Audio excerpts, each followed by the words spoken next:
To swap your AAFCU debit or credit card with CardSwap, first log into your account through AAFCU's online banking.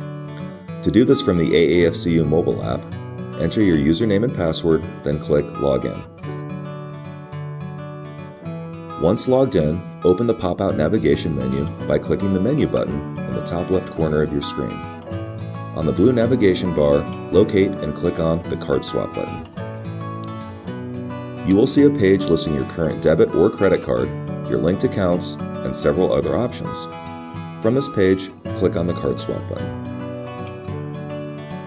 To swap your AAFCU debit or credit card, simply input the information for the AAFCU card you would like to swap into the corresponding boxes and click on the blue Verify Card button located at the bottom of your screen.